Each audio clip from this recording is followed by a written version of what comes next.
Il y a souvent une mauvaise appréciation de ce que peut être l'œcuménisme. L'œcuménisme, vous faites la différence avec le dialogue interreligieux. L'œcuménisme consiste dans cette communion à l'intérieur des disciples de Jésus, qu'ils soient protestants, orthodoxes ou catholiques. Ce sont des chrétiens.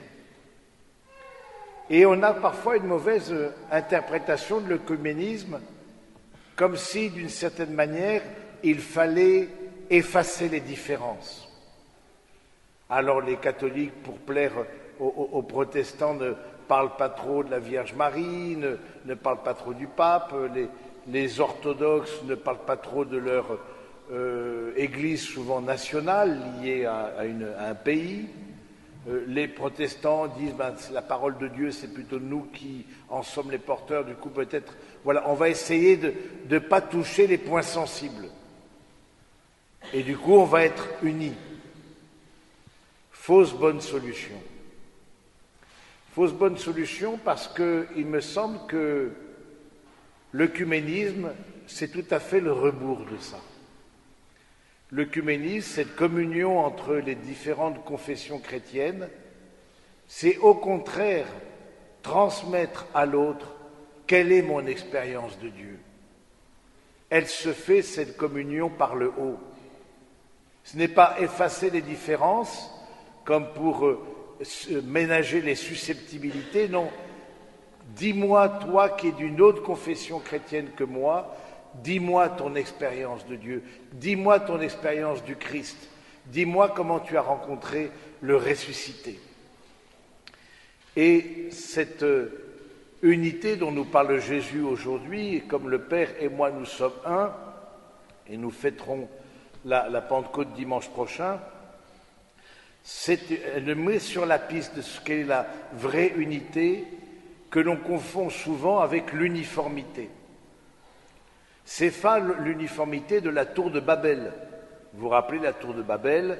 Il voulait construire une unité aussi, d'une certaine manière, entre tout le genre humain et qu'il n'y ait qu'un seul chemin pour aller vers Dieu et construire une tour qui monterait jusqu'au ciel, tous parler le même langage, avec la même vision, la même manière de voir les choses, avec la même appréhension de Dieu. Et le Seigneur est descendu et a reconnu que c'était une idolâtrie et a, dit la Bible, avec sa manière de voir, a semé la différence entre les langages qui fait que les ouvriers ne se comprenaient plus. Comme si, pour aller vers Dieu, c'était absolument indispensable cette diversité, pour ne pas tomber dans une forme de totalitarisme, d'une certaine manière. Regardez bien, les grandes idéologies du XXe siècle ont toutes voulu promouvoir une unité. Le communisme, voilà quelle était la solution. On va tout mettre en commun. Il n'y aura ni pauvres ni riches, on sera tous ensemble. Le nazisme aussi, d'une certaine manière, national-socialisme, cette dimension aussi sociale. Voilà, on va avoir une race unie, on sera pareil. Et là, on sera unis. Et vous savez bien la destinée de ces idéologies qui ont toutes les deux terminé dans des bains de sang. Dès qu'on voit l'unité comme une uniformité, c'est mortifère. C'est mortifère parce qu'il y a quelque chose de l'autre que je n'accepte pas. Et donc de se poser la question, qu'est-ce que de l'autre je n'accepte pas et qui me pose difficulté à tel point que moi je veux que ce soit mon chemin. Mon chemin pour aller vers Dieu, mon chemin pour le prier, ma manière de voir la liturgie, ma manière de voir, etc. J'aime bien cette phrase du pape Benoît XVI, que l'on ne peut pas qualifier de relativiste. Vous savez qu'un relativiste, c'est à chacun sa vérité. Pape Benoît XVI, un journaliste un peu facétieux, lui disait, très Saint-Père, combien y a-t-il de chemins pour aller vers Dieu? pensant que, en bon théologien, plutôt traditionnel, Pape Benoît XVI allait dire un seul chemin, l'Église catholique. Eh bien, c'était sans compter, sans l'intelligence de ce grand théologien et ce grand spirituel. Il dit, pour aller vers Dieu, il y a autant de chemins que de personnes. Autant de chemins que de personnes. Accepter la manière d'aller vers le Seigneur propre à chacun. Et à la fois faire corps. C'est ça l'enjeu de l'évangile d'aujourd'hui. Faire corps tout en acceptant la différence entre nous. Faire corps tout en disant qu'il y a plusieurs chemins, il y a plusieurs demeures dans la maison du Père. Et ça, c'est seulement le Saint-Esprit qui est capable de le faire, ce Saint-Esprit qui est capable d'unir justement des langages différents, on le lira au moment de la Pentecôte, où ils s'exprimaient chacun dans sa langue maternelle et tous se comprenaient. La Pentecôte, c'est l'anti-Babel, c'est exactement le rebours de Babel. Babel qui voulait qu'un seul chemin, qu'on soit unis mais par une seule manière de voir, une seule vision. Et la Pentecôte dit non, chacun dans sa langue maternelle était compris. C'est-à-dire que le Saint-Esprit me permet de comprendre chacun de l'intérieur. De l'intérieur, selon sa manière de voir, sa vision du monde, sa manière de prendre les décisions.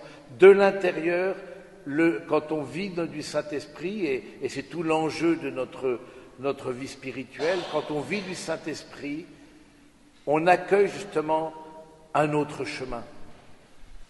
Alors comment garder l'unité? Parce qu'on se dit, mais du coup, c'est chacun, ça va être du grand n'importe quoi, chacun va aller ça, on va être complètement désunis. Et non, c'est justement ça, c'est le Saint-Esprit, c'est l'unité du Père et du Fils. Le boulot du Saint-Esprit, c'est de travailler à l'unité. Mais de l'unité à la manière de Dieu. Quand vous regardez bien, moi, ça m'a toujours marqué quand dans mes études de théologie, quand on a étudié le mystère de la Trinité. Le mystère de la Trinité, c'est un mystère de communion, vous le savez, mais quand on regarde bien, chaque personne divine est encore plus distincte de l'autre que n'importe quelle personne humaine entre elles. Le Père est différent du Fils, du Verbe, le Verbe est complètement distinct de l'Esprit, et à la fois, chaque personne divine est encore plus en communion que n'importe quelle personne humaine entre elles, même les plus amoureux entre eux. À la fois cette distinction, à la fois cette communion. Et c'est l'Esprit Saint qui unit le Père et le Fils, l'Esprit Saint, et cet accueil, et vivre de la Trinité, vivre de ce mystère chrétien tellement central dans notre vie, c'est justement comprendre cet appel de Jésus à l'unité. À l'unité, quand on contemple Dieu Trinité, cette unité, ce n'est pas un Dieu compact qu'on a au-dessus de nos têtes, non, c'est un Dieu qui est pluriel et qui est un à la fois. Ça veut dire qu'aussi que dans nos vies, il faut se garder, si on veut arriver à savourer un peu l'Esprit du Seigneur, il faut se garder de toute vision englobante. C'est intéressant que, par exemple, dans le judaïsme, pour ceux qui sont pratiquants de cette religion, observants, il est demandé quand on fait une maison, quand on refait une pièce, vous faites le papier peint d'une pièce, et il est demandé de laisser un carré qui n'est pas fait. C'est intéressant, on se dit, tiens, mais bon, si on refait toute la pièce, donc il est demandé de laisser un carré avec l'ancien papier peint.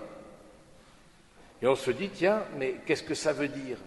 Ça veut dire justement que la personne humaine, à travers ce petit signe tout simple, se rappelle qu'elle n'est pas la totalité du créé. Se rappelle que plus nous disons que Dieu est un, plus nous disons que nous sommes fragmentés. Et que cette unité, précisément, elle viendra par le dessus. Et c'est pour nous aussi l'invitation à accueillir cette différence, non pas comme une menace, parce que, j'allais dire, assez spontanément, nous avons cette manière de voir que la différence est une menace. Et il y a des différences qui nous coûtent, que nous n'aimons pas, mais le travail du Saint-Esprit, c'est de dire comment faire de cette différence un lieu de communion, tout en formant un corps et en acceptant le chemin de chacun. C'est le mystère de la Trinité, c'est le mystère de nos vies, c'est le mystère chrétien. On est au cœur du mystère chrétien avec ça. C'est ce que est venu Jésus annoncer dans son évangile, qu'il soit un Père comme toi et moi, nous sommes un. De se garder de toute vision englobante, de toute vision totale, parce que l'idéologie, elle est en nous. Et sortir de sa zone de confort, voir autrement les choses, se laisser déplacer, c'est pas du tout simple, c'est pas du tout spontané. Précisément parce que nous ne sommes plus en Dieu et que le péché originel nous a, dans ses conséquences, créé une peur de Dieu et du coup une volonté de contrôle. Une volonté de contrôle, on voit l'homme et la femme, on voit Caïn et Abel, une volonté de contrôle qui est ensuite mortifère, qui mène à la mort. Si nous voulons vivre de l'esprit de vie, de l'esprit du Christ, de l'esprit du Seigneur, eh bien c'est accepter d'une manière ou d'une autre de ne plus contrôler. Accepter qu'il y a plusieurs bonnes solutions. Il n'y a pas qu'une seule solution, ma solution. Ben non. Il y a plusieurs bonnes solutions à un problème. Que vous soyez selon vos visions du monde, et encore là nous sommes plutôt dans une logique européenne, mais voilà, vous iriez en Asie, c'est tout à fait une autre manière de voir les choses. Moi j'ai vécu très longtemps en Amérique latine, c'est un autre rapport au temps très différent. Voilà, je trouve que c'est intéressant que nous nous mettions en chemin vers la Pentecôte avec cette conviction que justement ce déplacement intérieur, cet accueil d'une autre manière de faire, tout en ayant le même objectif. Là où il faut être clair aussi, c'est être clair que nous visons la même chose, mais que, c'est-à-dire la communion avec Dieu, manifestée en Jésus-Christ, mais que cette manière d'atteindre cette communion, elle se fait par plusieurs chemins. Il y a plusieurs demeures dans la maison de mon Père. C'est le travail d'une vie. C'est le travail d'une vie.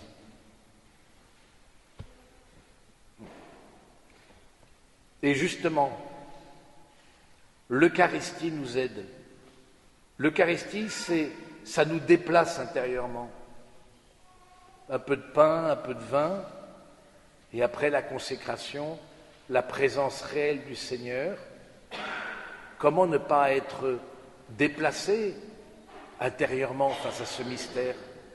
Et donc c'est une pédagogie que nous laisse le Seigneur sur l'autel, pour justement que nous nous gardions de toute manière, de toute puissance, une forme de toute puissance qui ferait que ma manière de voir, ben non, l'Eucharistie, c'est pas ma manière de voir, parce que c'est tellement, ça nous est tellement à la fois étranger, comment Dieu lui-même prend cette manière d'habiter parmi les hommes.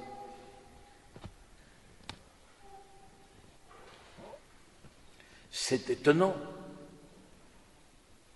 On nous aurait dit, tiens, inventer une religion où il y ait un signe de Dieu parmi les hommes, nous n'aurions pas mis ça. Nous n'aurions pas pris cette méthode-là. Alors, demandons à Jésus, dans notre prière, de nous laisser déplacer. C'est-à-dire, le quotidien abonde d'opportunités pour que justement nous ne voyions pas la réalité de façon uniforme, que ce soit en famille, que ce soit dans le milieu du travail, que ce soit dans dans notre communauté aussi de paroisse, etc., une communauté religieuse. Avec Frère Jean-Pierre, nous sommes en communauté religieuse, et donc évidemment c'est le lieu de la conversion, de l'unité, et le lieu de l'accueil de l'autre, comme ce qu'on appelle l'altérité, l'autre est autre que moi. Et si j'accepte pas ça, c'est mortifère. Ça met fin aux relations. Demandons la grâce en ce mois de mai, la grâce de façon particulière à la Vierge Marie. La Vierge Marie a, s'il en est une, qui a dû accepter le plan de Dieu de façon complètement inédite, qui s'est laissée déplacer intérieurement, c'est bien elle. Demandons-lui qu'elle nous aide à avoir une autre manière de voir, envisager événements et personnes, pour que nous répondions à l'appel de Jésus d'être vraiment un. Amen.